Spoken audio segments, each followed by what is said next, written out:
ओम शांति। आज सुनते हैं 9 फरवरी की मुरली से दिल में छपने वाली गहराई की बातें। आज की मुरली में बाबा ने कहा, तुम सालिग्राम हो, तुम्हारा यादगार सालिग्राम है।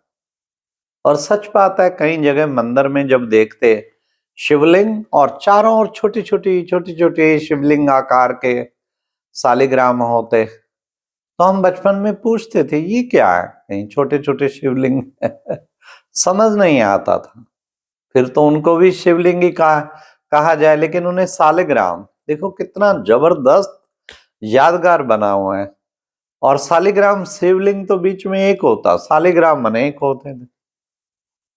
तो फिर एग्जैक्ट प्यारे शिव बाबा ने अर्थ बताया कि बच्चे, शिवलिंग शिव बाबा का सूचक है, परमात्मा तो एक है, और ये सालिग्राम अनेक आत्माओं का सूचक है। तो बाबा कहते तुम्हारा यादगार सालिग्राम है।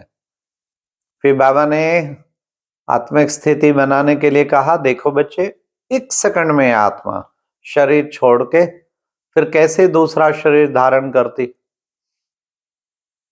आज बाबा ने शिव बाबा की बहुत महिमा आई। शिव बाबा के बड़े अच्छे अच्छे टाइटल आए। कौन है शिव बाबा? बाबा ने कहा शिव बाबा है, हाँ बच्चे मैं कौन हूं? शिव बाबा है भोलानाथ। भोले भाले बच्चों का Bholanath, Lord of innocent Bholanath. और फिर बाबा ने कहा और कौन है? भोला भंडारी। देखो बच्चे, हाँ जिसके भंडारे सदा भरपूर रहते हैं।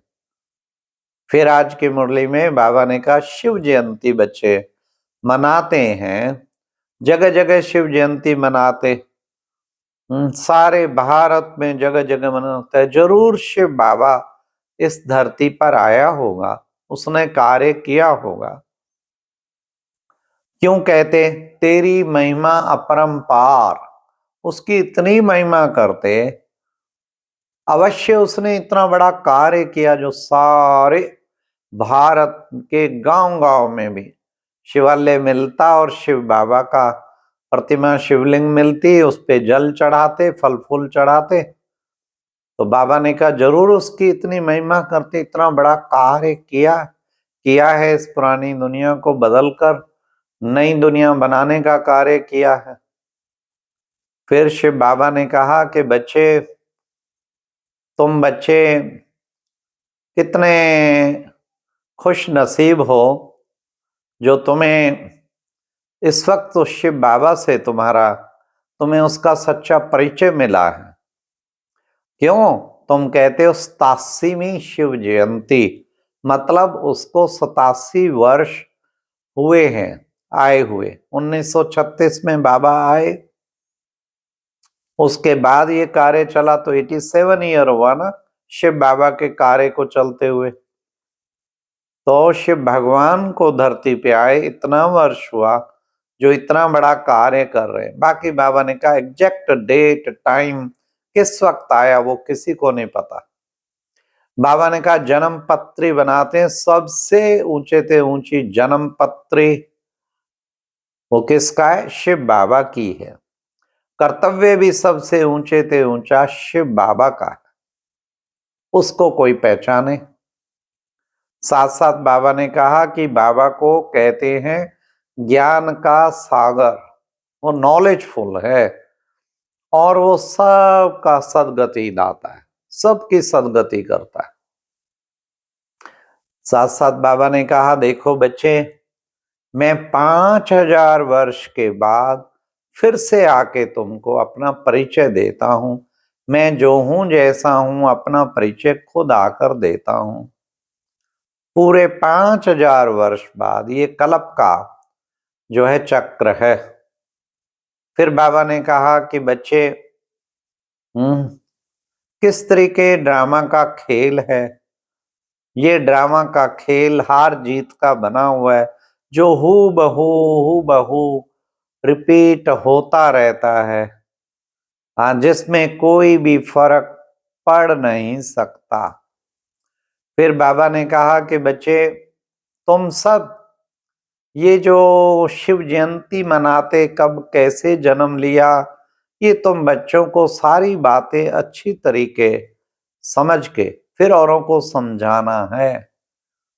शिव के मंदिर में जाओ बच्चे, आज सर्विस की बातें बाबा ने तरीके बताए, तुम्हें अच्छी अच्छी युक्तियां निकालनी चाहिए, युक्तियों से युक्ति युक्त तुम्हें समझाना चाहिए। शिव बाबा के मंदिर में जाके शिव बाबा की महिमा करो, बहुत खुश होंगे भगत और वो शिव बाबा को पहचान लेंगे। हमने कितनी क्लासेस में जब पूछते हैं, अच्छा जिन्होंने शिव भक्ति की अज्ञान में शिवलिंग शिव मंदिर में, तो बहुत हाथ खड़े होते हैं और उन्हें जब शिव बाबा का सत्य परिचय मिला एकदम पहुंच जाते। बाबा ने कहा लक्ष्मी नारायण के मंदिर में जाओ तो बच्चों को लक्ष्मी नारायण की बायोग्राफी बतानी पड़े, राम के मंदिर में जाओ तो राम की जीवन कहानी बतानी पड़े। तो इस सर्विस की युक्तियां बाबा ने बताया, तुम बच्चों को युक्ति युक्त ज्ञान सुनाना चाहिए कि इनको बनाने वाला कौन, क्या श्रेष्ठ कर्म इन्होंने सीखे जिससे इतना उच्च पद पाया। फिर बाबा ने कहा कि बच्चे कोई कोई को बाबा आके, ये देखो सच्ची सच्ची दीपावली तो ये है, शिव बाबा का आगमन होना, माना घर घर में दीपक जग जाना, माना आत्मा रूपी दीपक जग जाता है।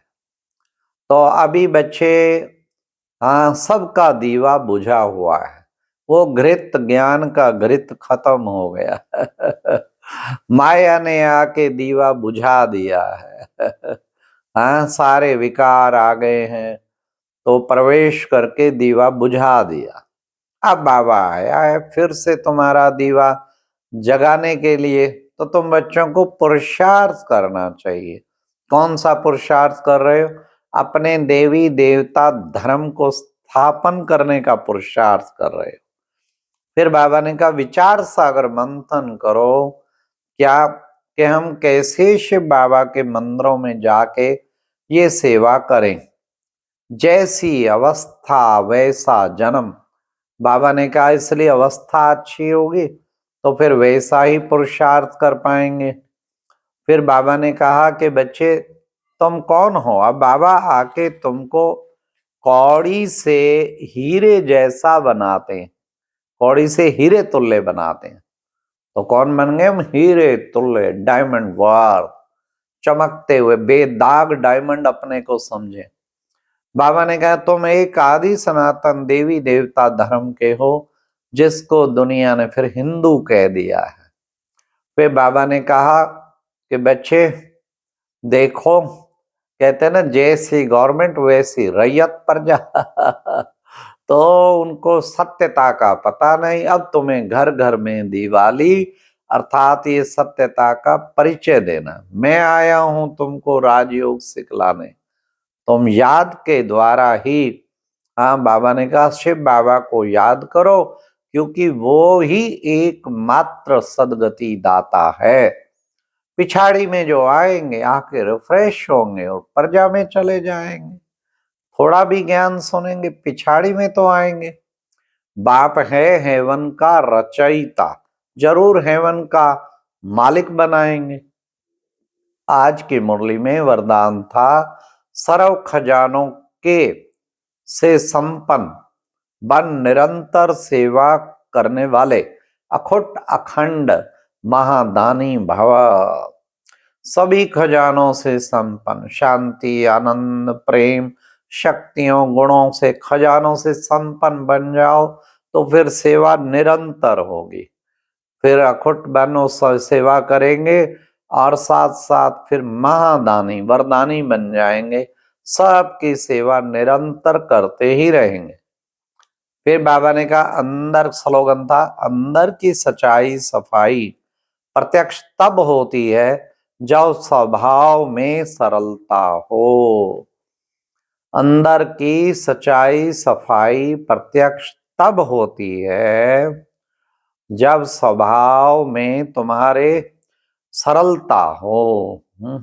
कितने प्रत्यक्ष अंदर की सच्चाई सफाई बाबा ने कहा तुम्हारे अंदर होगी, परंतु स्वभाव में सरलता, टाइट ना हो, कहीं बड़े टाइट होते ना, टाइट ना हो, सदा ही बिल्कुल हल्के फुल्के। अच्छा, ओम शांति। ये थी आज की मुरली से दिल में छपने वाली गहराई की बातें। ओम शांति।